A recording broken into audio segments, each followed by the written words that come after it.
Assalamualaikum warahmatullahi wabarakatuh.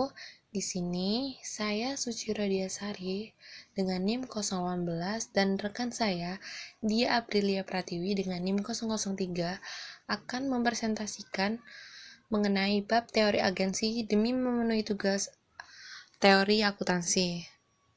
Untuk slide yang pertama, di sini sudah ada bagan mengenai teori keagenan. Di sini dari teori keagenan ada dua objek, yaitu prinsipal dan agen.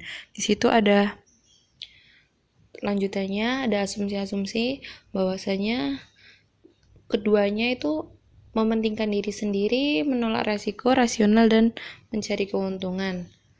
Lalu timbullah agensi problem atau masalah. Di situ lalu ada asimetri informasi yang terbagi menjadi dua jenis, adverse selection dan moral hazard. Di situ lalu timbul penyelesaian dari konflik keagenan atau meminimalkan dari konflik keagenan tersebut agar menjadi good corporate governance. Masuk di definisi teori keagenan, yaitu hubungan antara pemegang saham shareholders sebagai prinsipal dan manajemen sebagai agen. Manajemen merupakan pihak yang dikontrak oleh pemegang saham untuk bekerja demi kepentingan pemegang saham. Karena mereka dipilih, maka pihak manajemen harus mempertanggungjawabkan semua pekerjaannya kepada pemegang saham. Tujuan dari teori agensi sendiri yang pertama yaitu untuk meningkatkan kemampuan individu baik prinsipal maupun agen dalam mengevaluasi lingkungan di mana keputusan harus diambil atau the belief revision role. Untuk yang kedua, untuk mengevaluasi hasil dari keputusan yang telah diambil guna mempermudah pengalokasian hasil antara prinsipal dan agen sesuai dengan kontrak kerja atau the performance evaluation role.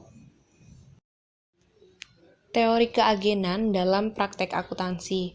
Di sini teori keagenan menurut Eisenhardt tahun 1989 dilandasi oleh 3 buah asumsi, yaitu asumsi tentang sifat manusia, asumsi tentang keorganisasian, dan asumsi tentang informasi.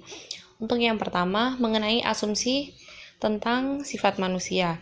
Jadi, asumsi tentang sifat manusia ini menekankan bahwa manusia memiliki sifat untuk mementingkan diri sendiri atau self-interest, memiliki keterbatasan rasionalitas atau bounded rationality, dan tidak menyukai resiko atau risk aversion. Dan yang kedua, asumsi tentang keorganisasian. Asumsi keorganisasian sendiri adalah adanya konflik antar anggota organisasi. Dan yang ketiga yaitu asumsi tentang informasi. Asumsi tentang informasi sendiri adalah bahwa informasi dipandang sebagai barang yang komoditi bisa diperjualbelikan. Asimetri informasi. Asimetri informasi merupakan suatu kondisi di mana manajer atau agen memiliki lebih banyak informasi atas prospek perusahaan dibandingkan dengan pemegang saham atau prinsipal.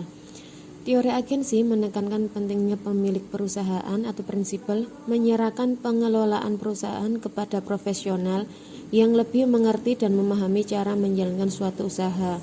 Kondisi ini menyebabkan adanya ketidakseimbangan informasi, asimetri informasi antara manajer dan pemegang saham.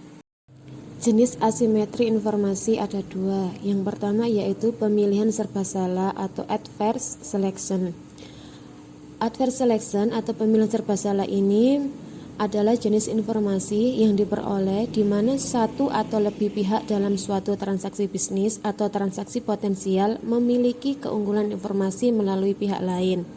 Adverse selection terjadi karena beberapa orang seperti manajer perusahaan dan para pihak lain, insider lainnya mengetahui kondisi terkini dan prospek ke depan suatu perusahaan daripada para investor luar.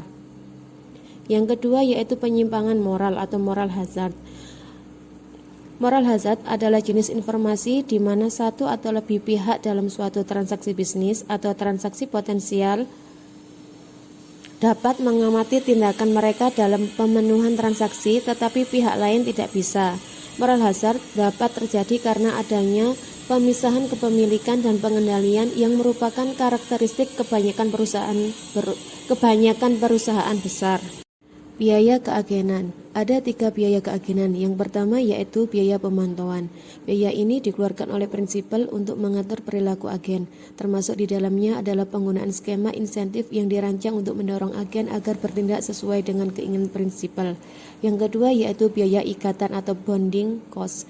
Biaya ini dikeluarkan oleh agen untuk meyakinkan prinsipal bahwa ia tidak akan mengambil tindakan yang tidak patut. Yang ketiga yaitu kerugian residual atau residual loss, yang mempresentasikan kerugian terhadap prinsipal karena tindakan agen tidak sesuai atau tindakan yang akan dilakukan oleh prinsipal tetapi agen tidak melakukannya. Pendekatan-pendekatan dalam agensi teori. Pendekatan deduktif. Dalam metode ini, perumusan teori dimulai dari perumusan dalil dasar akuntansi, dan selanjutnya dari rumusan dasar ini diambil kesimpulan logis tentang teori akuntansi mengenai hal yang dipersoalkan. Yang kedua yaitu pendekatan induktif. Dalam metode ini, penyusunan teori akuntansi didasarkan pada beberapa observasi dan pengukuran khusus, dan akhirnya dari berbagai sampel dirumuskan fenomena yang seragam atau berulang dan diambil kesimpulan. Yang ketiga yaitu pendekatan sosiologis. Dalam pendekatan ini, yang menjadi perhatian utama dalam perumusan teori akuntansi adalah dampak sosial dari teknik akuntansi. Sekian presentasi dari kelompok kami. Kami mohon maaf apabila terdapat kesalahan dan kekurangan di dalam menyampaikan teori agensi ini. Akhir kata, wassalamualaikum warahmatullahi wabarakatuh.